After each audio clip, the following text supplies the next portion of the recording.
Assalamualaikum warahmatullahi wabarakatuh. Perkenalkan, nama saya Siti Nurhalijah dengan NPM 1223111008 dari Prodi Sistem Informasi semester 4. Di sini saya akan mendemo sebuah aplikasi. Sebelumnya saya membuat aplikasi penjualan sepatu. Langsung aja kita run.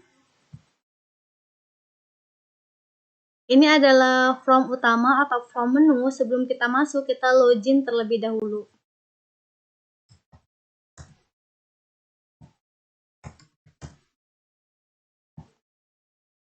Di form menu itu kita ada data master. Data master ini ada 4 tabel. Yang pertama pelanggan, barang, kasir, dan supplier. Kemudian yang transaksi itu ada penjualan. Laporan itu ada laporan penjualan, laporan kasir, laporan barang, laporan pelanggan, dan laporan supplier. Masuk dulu ke master. Kita masuk ke pelanggan. Kita input pelanggan P004, nama, Halimah, alamat,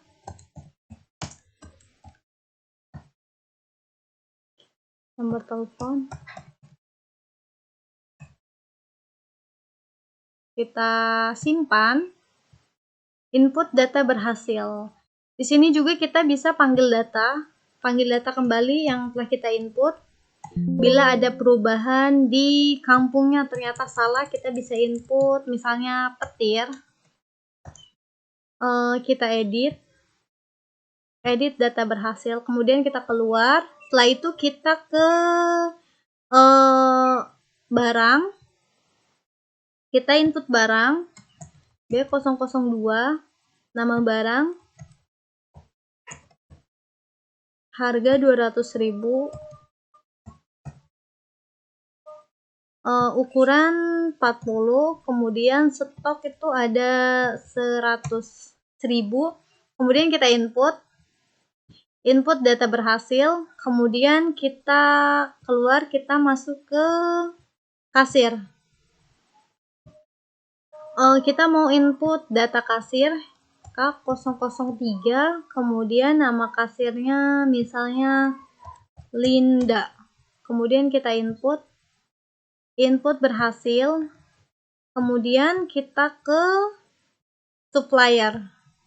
Kita input data supplier S003, nama suppliernya Rido, alamatnya Kampung Duren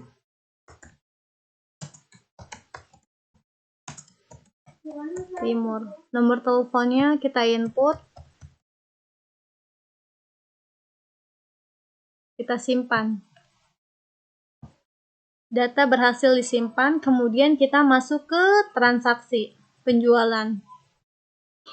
Di sini kita mau input transaksi P002, jumlah belinya itu 4, kemudian pembayarannya itu tunai.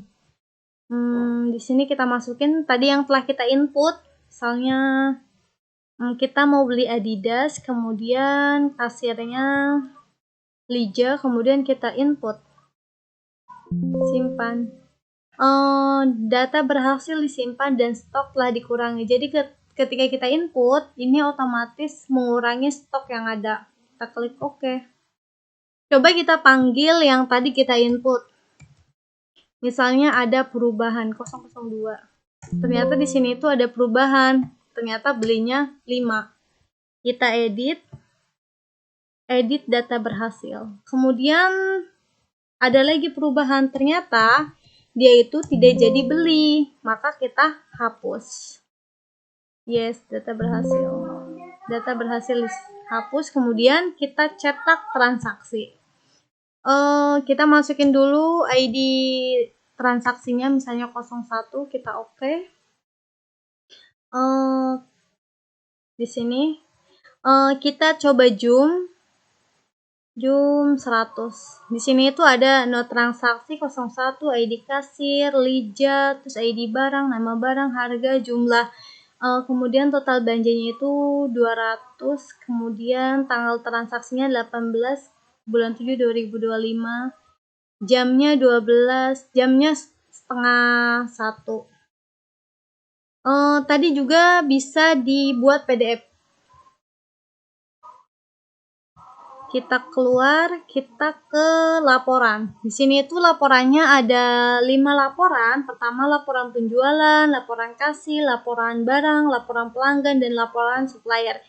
Kita masuk ke laporan penjualan. Sini laporan penjualan, kita besarin. Di sini juga kita bisa misalnya jadiin PDF. Please wait, menunggu, kita simpan di data D. Laporan penjualan,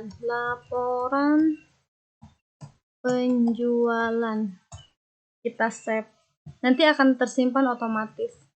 Kemudian kita close. Setelah itu kita mau masuk ke laporan kasir. Di sini ada ID kasir, nama kasir, close kembali. Kemudian ke laporan barang. Di sini ada laporan barang, kemudian laporan pelanggan. Ini ada laporan pelanggan, kemudian laporan supplier. Di sini juga udah ada laporan supplier. Di sini kita akan cara codingannya. Kita lihat codingan yang transaksi. Ini codingan transaksi, kemudian codingan barang. Mana barang? Ini codingan barang. Kita langsung aja masuk ke database-nya. Kita masuk ke XMPP.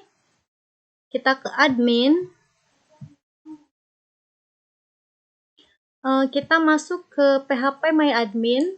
Di sini saya membuat database namanya kasir. Di dalam database kasir ini saya membuat 6 tabel database. Yang pertama itu admin, pelanggan, barang, kemudian bayar, kasir, dan supplier. Di admin itu, di sini itu ada admin itu untuk login otomatis. Jadi yang punya hak akses yang bisa login. Di sini kode admin, nama admin, password, label admin. Kemudian di